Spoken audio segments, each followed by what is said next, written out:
আসসালামু আলাইকুম দর্শক। সমসাময়িক বাংলাদেশের নানা বিষয় নিয়ে আলোচনায় আমাদের সঙ্গে আছেন। নমস্কার, আমি তরুণ ঘোষ। দর্শক, চাইনিজ মাছ দেখেছেন? যদি না দেখে থাকেন তাহলে আমি অনুরোধ করব, গুগল সার্চ করে না চাইনিজ বাম্বু সার্চ করে ইমেজে যাবেন, দেখবেন ইয়া মোটা মোটা দেখতে সুন্দর চাইনিজ বাঁশ। সে বাঁশ কিন্তু আমাদের বাঁশের মতো অত শক্ত নয়, কিন্তু সেই বাঁশ কিন্তু ওরা খাদ্য হিসেবে ব্যবহার করে। চীনেরা স্যুপ টুপ এই জাতীয় কিছু করেন। তা আমার মনে হয় তারেক রহমান যখন শি জিনপিং এর সঙ্গে দেখা করতে গেছিলেন, সেই সময় শি জিনপিং মহোদয় তাকে বোধহয় ওই বাঁশের স্যুপ টুপ খাইয়েছিলেন। সুস্বাদু লেগেছে। পাশেই বোধহয় কোথাও ঘুরতে ঘুরতে গেছিলেন, বাঁশ ঝাড় দেখেছেন, তাতে উনি চড়ে বসেছেন। মানে ওই বাঁশ ঝাড়ে মাঝে মাঝেই না ফাটা থাকে, অসাবধানতা বশত কেউ যদি বসে পড়েন তাহলে তার জীবন নষ্ট। না পারবেন উঠতে, না পারবেন বসে থাকতে। এখন ওই বাঁশঝাড় থেকে তারেক রহমান তো আর নামতে পারছেন না, আর মনে মনে গালাগাল করছেন খলিলুর রহমানকে। হারামজাদা, তুই গেলি কই? তোর কি গেলি কেন? আমার কে নামাবে? এখন যাকে তিনি গালাগাল করছেন তিনিও তো গলা জলে ফেসে আছেন। ডাঙায় উঠলে বাঘ, আর জলের মধ্যে কুমির আনাগোনা করছে। তিনি ভাবছেন তুর্কির সঙ্গে আমি তো বেশ ভালো আলাপ সালাপ করে এসছি, সমস্ত এগ্রিমেন্টের কাগজপত্র আমি রেডি করে এসছি, এইবার তো 29 তারিখ যাচ্ছেন সার্জিও গোর। এখন বাঁশঝাড় থেকে সার্জিও গোর তো টেনে নেওয়াবেন। আমি কল্পনা করছি সে এক রক্তারক্তি কাণ্ড হবে অপেক্ষায়।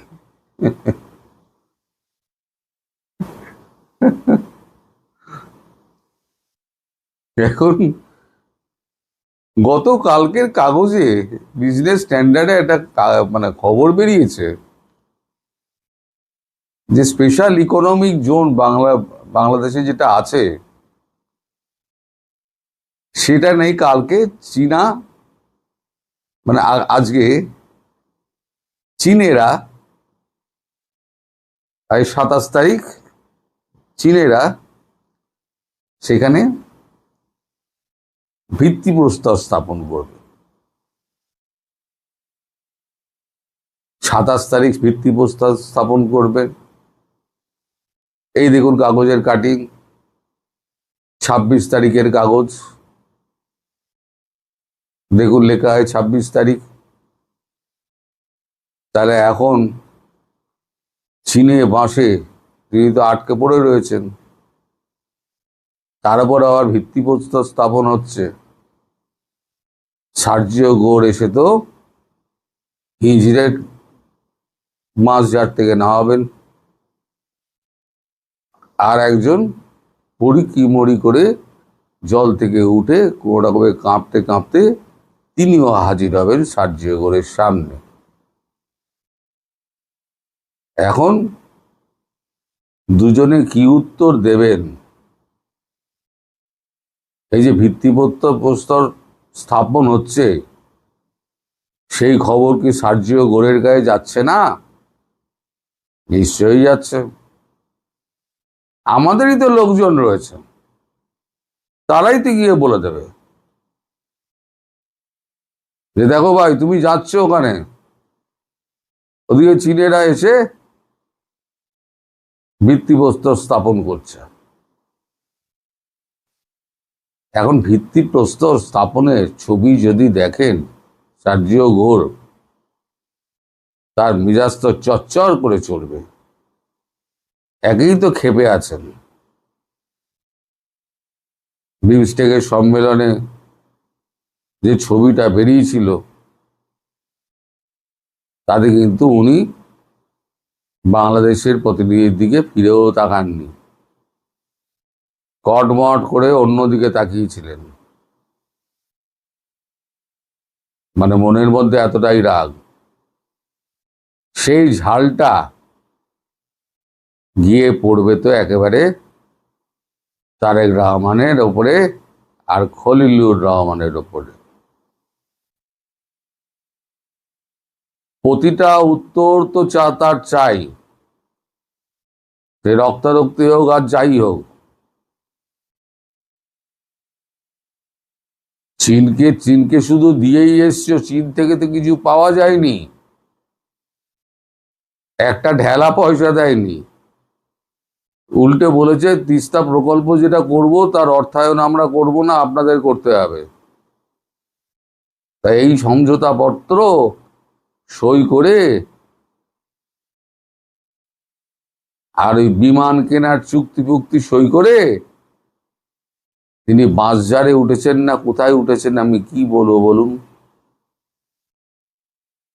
এখন আপনারা এখন জবাব দেবেন যে এই বাঁশঝাড় থেকে তিনি নামবেন কি করে। তারপরে মানে আজকে সকালে খবর পেলাম ট্রাম্পের সঙ্গে নাকি তার বাংলাদেশ যাওয়ার আগে কথা হয়েছে। ট্রাম্পের তিনি সহযোগী, এবং ট্রাম্পের সঙ্গে সরাসরি যদি কারোর ফোনে কথা বলতে হয়, কিয়দংশের মানুষ রয়েছে মার্কিন যুক্তরাষ্ট্রে, তাদের মধ্যে সার্জিও ঘোর একজন।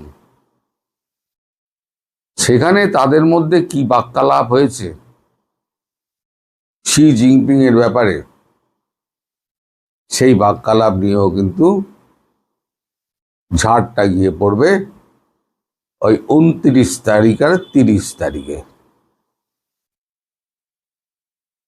এর মধ্যে আবার শেখ হাসিনার সঙ্গে কথা হয়েছে, সব মিলিয়ে মিশিয়ে যা হয়েছে একদম খিচুড়ি পেকে গেছে। এর মধ্যে আবার একটা খবর দিয়ে আপনাদের, এটা হচ্ছে লেটেস্ট গতকাল রাতের খবর। সেটা হচ্ছে এই যে আমাদের যে ব্রিক্সের সম্মেলন আছে না, সেপ্টেম্বরের 12 এবং 13, সেখানে বাংলাদেশকে ডাকার কথা হয়েছিল। যেহেতু ভারত হোস্ট কান্ট্রি, বাংলাদেশকে ডাকা হয়। তাই এবারে যেহেতু বাংলাদেশের মসনদে এখন তারেক রহমান বসে আছেন, তাই প্রথা মাফিক তাকে ডাকা হয়েছিল। এখন বর্তমান পরিস্থিতিতে আমাদের এই সাউথ আফ্রিকা বেঁকে বসেছে, বলছে না বাংলাদেশকে ডাকা যাবে না। আমরা শেখ হাসিনাকে দেখে আমরা ওনাকে বিশেষ অতিথি সম্মান আমরা দিয়েছিলাম, তারেক রহমানকে তো আমরা চিনি না। তিনি যেভাবে নির্বাচিত হয়েছেন সেটা তো অবৈধ, তাহলে অবৈধ প্রধানমন্ত্রীকে ডাকা হবে কেন? এখন ফেসে গেছেন এখানে আমাদের মোদিজি। একজন যদি ভেটো দিয়ে দেয়, ব্রিক্সে এই যে 5টা দেশ আছে তাদের মধ্যে প্রত্যেকে একটা করে ভেটো দেওয়ার ক্ষমতা আছে। তাই এমন যদি ভেটো দিয়ে দেয় তাহলে পরে হয়তো ব্রিক্স সম্মেলনেও আসা হবে না, ভারতের প্রধানমন্ত্রীর সঙ্গে হ্যান্ডশেক করারও সুযোগ হবে না। মানে যাকে বলে না একেবারে দয়ে মুজে গেছেন। বিপদ যখন আসে না দর্শক, তখন চারদিক দিয়ে ঘিরে আসে। নইলে এখনই বা সাউথ আফ্রিকা বাগড়াটা দেবে কেন বলুন? এখন মোদিজি বলছেন আমি তো বলে দিয়েছি আমার তারা সম্মানের ব্যাপার আছে, সেটা নিয়ে এখন বাদানুবাদ চলবে নাকি কূটনীতিক কথাবার্তা চলবে তা আমি জানি না। এখন এই দায়িত্বটা জয়শঙ্করজির কাঁধে চাপিয়ে দেওয়া হয়েছে। তিনি ম্যানিলা থেকে ফেরা মাত্র তার ঘাড়ে চাপিয়ে দেওয়া হয়েছে। এখন তিনি ম্যানেজ করবেন পুরো বিষয়টা। তবে বাংলাদেশের সঙ্গে বোধহয় এবার ব্রিক্সের মোলাকাত হচ্ছে না বাংলাদেশের প্রধানমন্ত্রীর সঙ্গে। অর্থাৎ নরেন্দ্র মোদীর সঙ্গে মৃদুতম একটা সাক্ষাতের যে সুযোগ ছিল সেটাও বোধহয় হাতছাড়া হচ্ছে। তার মধ্যে এখানে তাল ঠুকছেন আবার শেখ হাসিনা। তিনি বলছেন আমি সেপ্টেম্বরেই ফিরে যাব। আর সেপ্টেম্বরের 12-13-তে যদি উনি এতে থাকেন, ব্রিক্সের সম্মেলনে থাকেন, মানে উভয় দিকে বিপদ। তখন যদি শেখ হাসিনা ঢুকে পড়েন, সেখানেও তো একটা চিন্তা। নাহলে শেখ হাসিনা সেপ্টেম্বর বললেন কেন? তার কাছে নিশ্চয়ই খবর আছে সেপ্টেম্বরে 12-13 তারিখে ব্রিক্সের সম্মেলন। তিনি জানেন না? এত বছর ধরে অ্যাটেন্ড করে আসছেন, তিনি তো জানেন সব। প্ল্যানের মধ্যে কি আছে আমি জানি না, কিন্তু সেপ্টেম্বর মাসটাই উনি বাঁচলেন কেন যখন ব্রিক্সের সম্মেলন আছে? তাহলে একদিকে শি জিনপিং, একদিকে হচ্ছে সার্জিও গোর, অন্যদিকে হচ্ছে শেখ হাসিনা, এবং বহির্দেশীয় চাপ, সব মিলে একেবারে মাছের ঘন্ট হয়ে গেছে মশাই।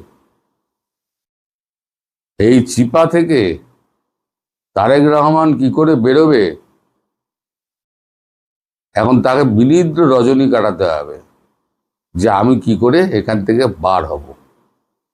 আর আপনাদের জন্য কোনো বুদ্ধি বেরোয়, আপনাদের তো অনেক বুদ্ধি আছে, পারলে একটু আপনাদের প্রধানমন্ত্রীকে একটু বুদ্ধি দিয়ে দেবেন, 4 আনা 6 আনার বুদ্ধি দিয়ে দেবেন, তাহলেই হয়ে যাবে। সুপ্রিয় দর্শক, সাজ্জাদ কাদির স্বাগত জানাচ্ছি আমাদের চ্যানেলে।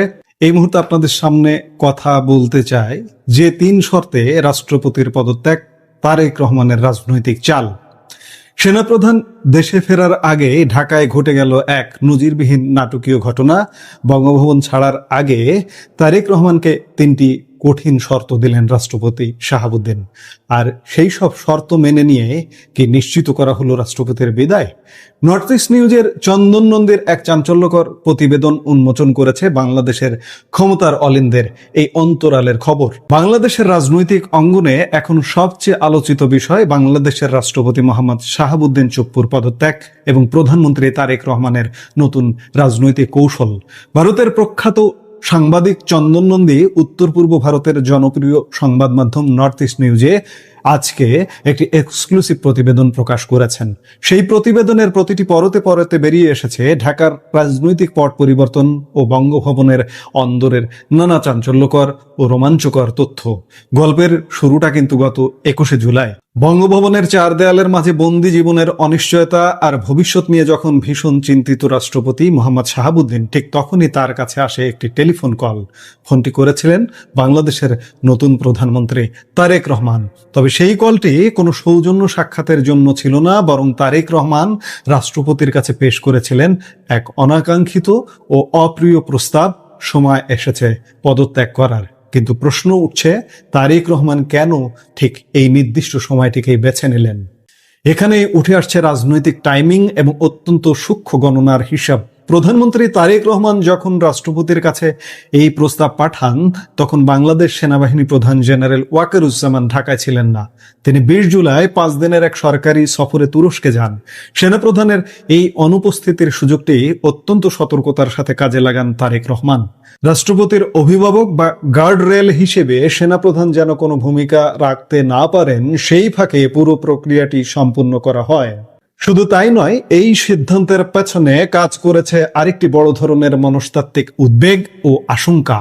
ভারতের দিল্লিতে প্রায় দীর্ঘকাল ধরে অবস্থানরত সাবেক প্রধানমন্ত্রী শেখ হাসিনা সম্প্রতি একটি আন্তর্জাতিক বার্তা সংস্থাকে দেওয়া সাক্ষাৎকারে ঘোষণা দিয়েছেন তিনি চলতি বছরের ডিসেম্বরে বাংলাদেশে ফিরে আসতে পারেন। শেখ হাসিনার এই সম্ভাব্য প্রত্যাবর্তন এবং তার রাজনৈতিক প্রভাব তারেক রহমানের রাজনৈতিক সমীকরণে এক নতুন উদ্বেগের জন্ম দেয়। ফলে ক্ষমতার নিয়ন্ত্রণ সুসংহত করতে এবং রাষ্ট্রীয় প্রতিষ্ঠানগুলোর ওপর বিএনপির কর্তৃত্ব পুরোপুরি প্রতিষ্ঠা করতেই দ্রুত এই পদক্ষেপ নেওয়া হয়। তবে বঙ্গভবন ছাড়ার এই আদেশে সরাসরি কোনো প্রতিবাদ বা আপত্তি জানাননি রাষ্ট্রপতি শাহাবুদ্দিন, কিন্তু তিনি একেবারে খালি হাতে বিদায় নিতে রাজি হননি। প্রধানমন্ত্রী তারেক রহমানের কাছে তিনি স্পষ্ট ভাষায় 3টি মৌলিক শর্ত তুলে ধরেন। আসুন জেনে নেওয়া যাক কি ছিল রাষ্ট্রপতির সেই 3টি শর্ত। প্রথম শর্ত, সাধারণ নিয়ম অনুযায়ী রাষ্ট্রপতি পদ থেকে পদত্যাগের পর কোনো ভিআইপি ব্যক্তি বা সাবেক রাষ্ট্রপতি 3 মাসের জন্য স্পেশাল সিকিউরিটি ফোর্স বা এসএসএফ এর নিরাপত্তা পেয়ে থাকেন। কিন্তু শাহাবুদ্দিন দাবি জানান তার ক্ষেত্রে এই নিরাপত্তা মেয়াদ 3 মাসের বদলে বাড়িয়ে 6 মাস করতে হবে। প্রধানমন্ত্রী তারেক রহমান বিন্দুমাত্র দ্বিধা না করে ভদ্রতার সাথে এই দাবিতে সম্মতি জানান। দ্বিতীয় শর্ত, রাষ্ট্রপতি অবাধ বিদেশ ভ্রমণের ওপর কোনো ধরনের বিধিনিষেধ বা আইনি প্রতিবন্ধকতা তৈরি করা যাবে না। আপনারা জানেন সাবেক রাষ্ট্রপতি শাহাবুদ্দিন একজন হৃদরোগী। কয়েক বছর আগে তার একটি বড় ধরনের ওপেন হার্ট সার্জারি হয়েছে। ফলে নিয়মিত শারীরিক পরীক্ষার জন্য তাকে সিঙ্গাপুর সহ বিশ্বের বিভিন্ন দেশের হৃদরোগ বিশেষজ্ঞদের শরণাপন্ন হতে হয়। সরকার যেন তার এসব চিকিৎসা ও বিদেশ ভ্রমণে কোনো বাধা সৃষ্টি না করে, এটাই ছিল তার দ্বিতীয় দাবি। তৃতীয় ও সবচেয়ে গুরুত্বপূর্ণ শর্ত, পদত্যাগের পর রাষ্ট্রপতি বা তার পরিবারের কোনো নিকটাত্মীয়কে কোনো ধরনের দেওয়ানি বা ফৌজদারি মামলা দিয়ে যেন হয়রানি করা না হয়। এতদিন রাষ্ট্রপতি হিসেবে আইনি যে বিশেষ সুরক্ষার সুবিধা তিনি ভোগ করে আসছিলেন, পদত্যাগের পরও যেন সেই আইনি দায় মুক্তি অব্যাহত থাকে। প্রধানমন্ত্রী তারেক রহমান বাস্তবতার নিরিখে রাষ্ট্রপতির এই 3টি শর্তই শতভাগ মেনে নেওয়ার আশ্বাস দেন। দর্শক, একটু পেছনের ইতিহাসটা পর্যালোচনা করা যাক। এবছর 12 ফেব্রুয়ারি সাধারণ নির্বাচনে বিএনপি বিপুল সংখ্যাগরিষ্ঠতা নিয়ে সরকার গঠন করার পর এবং 17 ফেব্রুয়ারি নতুন সরকার দায়িত্ব নেওয়ার পরও কিন্তু তারেক রহমান শাহাবুদ্দিনকে হুট করে বরখাস্ত করেননি। কেন করেননি? কারণ এর নেপথ্যে ছিলেন সেনাপ্রধান জেনারেল ওয়াকারুজ্জামান। সেনাপ্রধানের অকুণ্ঠ সমর্থন ছিল রাষ্ট্রপতির প্রতি। 2024 সালের 5 অগাস্ট শেখ হাসিনার বিদায়ের পর উদ্ভূত চরম রাজনৈতিক পরিস্থিতিতে নিজেদের অস্তিত্ব টিকিয়ে রাখতে রাষ্ট্রপতি শাহাবুদ্দিন এবং সেনাপ্রধান জেনারেল ওয়াকারুজ্জামান উভয়েরই পরস্পরকে প্রয়োজন ছিল। সেই সুসম্পর্ক ও রাজনৈতিক স্থিতিশীলতার স্বার্থে এতদিন বঙ্গভবনে টিকেছিলেন শাহাবুদ্দিন। তবে পটভূমির চিত্র বদলে যায় তুরস্ক সফরকে কেন্দ্র করে।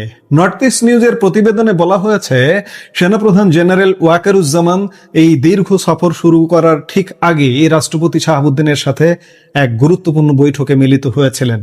পরবর্তীতে তুরস্ক সফর শেষ করে আজ সকালেই তুর্কি এয়ারলাইন্সের একটি ফ্লাইটে ভোর 5টা 15 ঢাকায় ফিরেছেন সেনাপ্রধান। এছাড়াও নর্থ ইস্ট নিউজের তথ্য মতে সেনাপ্রধানের সহধর্মিণী শাহরানাজ কমলিকা জামানও গতকাল অর্থাৎ 24 জুলাই পৃথক ফ্লাইটে ঢাকায় সফলভাবে প্রত্যাবর্তন করেছেন। সেনাপ্রধানের ঢাকায় ফেরা এবং রাষ্ট্রপতির এই পদত্যাগের মধ্য দিয়ে বাংলাদেশের রাজনৈতিক প্রেক্ষাপট এখন এক নতুন মোড় নিল। তারেক রহমানের এই কূটনৈতিক ও রাজনৈতিক কৌশল বিএনপি সরকারকে কতটা শক্ত ভিতের ওপর দাঁড় করাবে, আর শেখ হাসিনার সম্ভাব্য প্রত্যাবর্তনের বার্তা ঢাকার রাজনীতিতে আর কি নতুন তরঙ্গের সৃষ্টি করবে তা